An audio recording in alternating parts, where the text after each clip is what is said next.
Hello दोस्तों, छायावाद के एक प्रमुख आधार स्तंभ 3 स्तंभों की तो हमने चर्चा कर चुके हैं और अब हम चर्चा करने वाले हैं चौथे एक प्रमुख आधार स्तंभ जो कि बहुत ही ज़्यादा बहुत ही प्रसिद्ध मतलब कवयित्री हैं, ठीक है? और उन्हें आधुनिक युग की मीरा भी कहा जाता है, ठीक है? और वेदना जिन्हें सर्वत्र प्रिय है, यानी वेदना को जो है उन्होंने आधार बनाकर अपने सारे रचनाओं में उन्होंने मतलब रचनाओं में जो है उन्होंने वेदना को ही जो है प्रमुख स्तर माना है, ठीक है? और वेदना उन्हें प्रिय भी है, ये भी उन्होंने बताया है, ठीक है? और देखेंगे आज हम उनके जीवन परिचय के बारे में और उनके कृति परिचय के बारे में और उनकी जो व्यक्तित्व परिचय, ठीक है? व्यक्तित्व परिचय और पुरस्कार जो उन्होंने जो भी पाया है, ठीक है? उनके पुरस्कार संबंधी जो है संपूर्ण व्याख्या हम लोग देखने वाले हैं, ठीक है? तो छायावाद के एक आधार स्तंभ में से जो है महादेवी वर्मा कहे जाते हैं, ठीक है? और उनका जन्म कब हुआ था? 26 मार्च 1907 को हुआ था। कहाँ पर हुआ था? फर्रुखाबाद उत्तर प्रदेश में हुआ था, ठीक है? और उनकी मृत्यु 11 सितंबर 1987, ठीक है, इलाहाबाद उत्तर प्रदेश में हुआ था, ठीक है?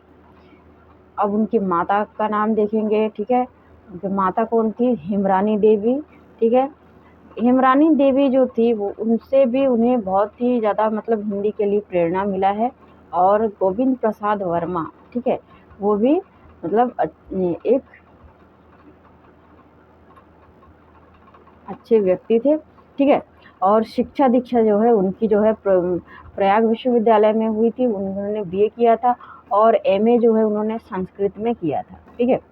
संस्कृत भी बहुत ज़्यादा देखिए ज़रूरी है, जबकि हम लोग हिंदी के विषय में जब मतलब एमए कर रहे हैं तो एमए में मतलब हिंदी में जब हम लोग प्रवेश करते हैं तो उसमें जो है संस्कृत के बारे में भी जानना हम लोगों को बहुत ही ज़्यादा उपयोगी होता है, ठीक है? तो कार्य क्षेत्र में देखिए हम उन्होंने क्या किया था, महिला विद्यापीठ से उन्होंने जो है प्रयाग में प्राचार्य के रूप में मतलब कार्य की शुरुआत उन्होंने किया था, ठीक है?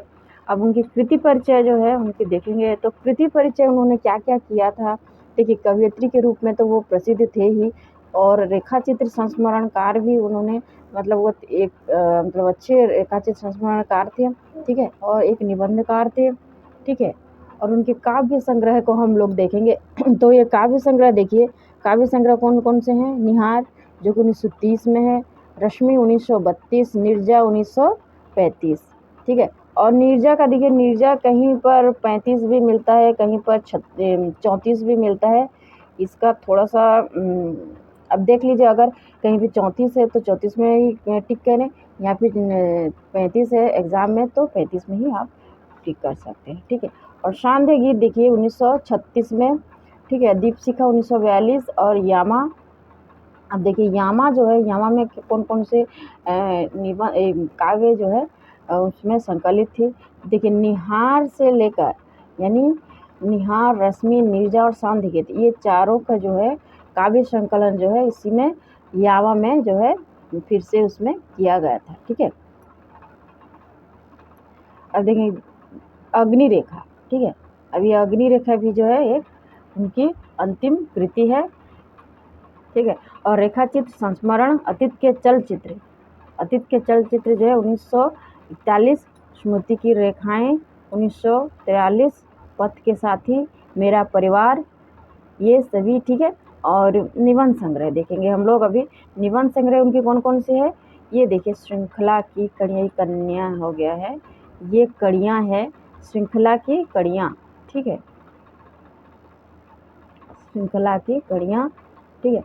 श्रृंखला की कड़ियाँ, ये कन्या नहीं है, श्रृंखला की कड़ियाँ जो कि बहुत ही ज़्यादा इम्पोर्टेंट मतलब उनका निबंध है और ये दलित विमर्श के ऊपर जो है ये एक निबंध है, जो कि 1942 में प्रकाशित हुआ था। और उसके बाद देखेंगे हम लोग विवेचनात्मक गद्य, साहित्यकार की आस्था एवं निबंध, संकल्पिता, ठीक है? और क्षणदा, ये सभी जो है उनकी निबंध कृति है। और उनके अन्य महत्वपूर्ण तथ्य में से हम लोग देखेंगे जो कि बहुत ही ज़्यादा इम्पोर्टेंट है परीक्षा की दृष्टि से, तो आधुनिक युग की मीरा भी उन्हें कहा जाता है। और सप्तपर्णा उनकी अनुदित कृति है जो कि 1959 में प्रकाशित हुआ था, जो वैदिक ऋचाओं का वर्णन है इसमें। ठीक है, देखिए उन्होंने कैसी रचनाएं किया था, वैदिक, लौकिक और बौद्ध साहित्य का जो है काव्य अनुवाद उन्होंने किया था। यानी कि वैदिक साहित्य से उन्होंने लिया था, लौकिक साहित्य से लिया था, और बौद्ध जो साहित्य से है उन्होंने काव्य का जो है अनुवाद किया था। और चांद पत्रिका का जो है उन्होंने संपादन किया था। ठीक है, और 1934 में निर्जा के लिए उन्हें क्या मिला था, शिक्षक मतलब पुरस्कार मिला था। ठीक है, और 1934 में मंगला प्रसाद पारितोषिक से भी उन्हें सम्मानित किया गया था। और 1956 में जो है पद्म भूषण से सम्मानित किया गया था। ठीक है, और 1942 में जो है यामा कृति के लिए उन्हें काव्य संग्रह के लिए ज्ञानपीठ पुरस्कार भी उन्हें मिला था। ठीक है, ज्ञानपीठ पुरस्कार कब मिला था, 1982 में। ठीक है, 1888 में मरणोपरांत यानी मरने के बाद जो है उन्हें पद्म विभूषण से सम्मानित किया गया था। ठीक है, अब देखेंगे सुभद्रा कुमारी चौहान के सार्थक से, यानी उन्हीं के साथ से, सार्थक नहीं है, उनके साथ से जो है साहित्यिक जीवन जो है उन्होंने प्रारंभ किया था।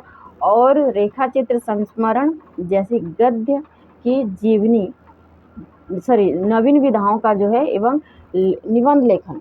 अब ये रेखा चित्र संस्मरण और निबंध लेखन ये सब तो नवीन विधाएं थी उस समय के लिए, तो ये जो है साहित्यिक उत्कर्ष प्रदान किया, मतलब उसको जो है साहित्य में प्रयोग करने का जो है उन्होंने मतलब एक कवियत्री के तौर पर मतलब उन्होंने प्रथम प्रारंभ किया था। ठीक है, और श्रृंखला की कड़ियाँ ये देखिए 1942 में उनकी कृति जो है उसकी रचना से उन्हें हिंदी साहित्य स्त्री विमर्श की शुरुआत हुई थी। मतलब स्त्री विमर्श के ऊपर जो है रचना लेखन की शुरुआत कब से हुई थी, श्रृंखला की कड़ियाँ जो कि उनकी निबंध प्रसिद्ध निबंध है। ठीक है, 1942 में जो कि प्रकाशित हुई थी। ठीक है, वो दलित विमर्श यानी स्त्री विमर्श की शुरुआत यहीं से हुई थी। और निराला ने उन्हें हिंदी के विशाल मंदिर की सरस्वती कहा, ये भी बहुत इम्पोर्टेंट है। ठीक है, और महादेवी वर्मा के मानस बंधु पंत निराला, मानस बंधु यानी उनके मतलब मानस भाई, मतलब उन्हें भाई कहकर जो है संबोधित करती थी, मानस बंधु। ठीक है, और उनकी देखिए हिंदी लेखकों की सहायता के लिए उन्होंने क्या किया था, 1955 में साहित्यकार संसद की स्थापना किया था, जो कि इलाहाबाद में किया था। कहाँ पर किया था, इलाहाबाद में किया था, साहित्यकार संसद की स्थापना किया था। और इला चंद्र जोशी के सहयोग से क्या किया था, साहित्यकार नामक पत्र का जो है उन्होंने संपादन किया था। तो किसके सहायता से किया था, इला चंद्र जोशी के सहयोग से साहित्यकार नामक ये क्या बोलते हैं पत्र। ठीक है, साहित्यकार नामक पत्र का संपादन किया था। और भारत में जो है महिला कवि सम्मेलन की जो है उन्होंने नींव रखी थी, क्योंकि पहले के समय में जो है कवि सम्मेलनों में जो है महिलाएं भाग नहीं लिया करती थी, तो उन्होंने जो है भारत में महिला कवि सम्मेलन की नींव पहले प्रथम रखी। और 15 अप्रैल 1933 को सुभद्रा कुमारी चौहान की अध्यक्षता में पहला अखिल भारतीय महिला कवि सम्मेलन प्रयाग में महिला विद्यापीठ, जहाँ पर वो प्राचार्य रह चुकी है, वहीं पर उन्होंने संपन्न किया था। ठीक है,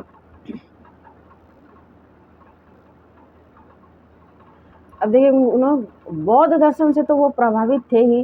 ठीक है, तो इसीलिए उन्होंने बौद्ध साहित्य के ऊपर भी जो है अनुदित कृतियाँ लिखी थी, यानी अनुवाद किए थे। ठीक है, और आधुनिक हिंदी साहित्य में जो है उन्हें रहस्यवाद की जो है प्रवर्तिका भी कहा जाता है।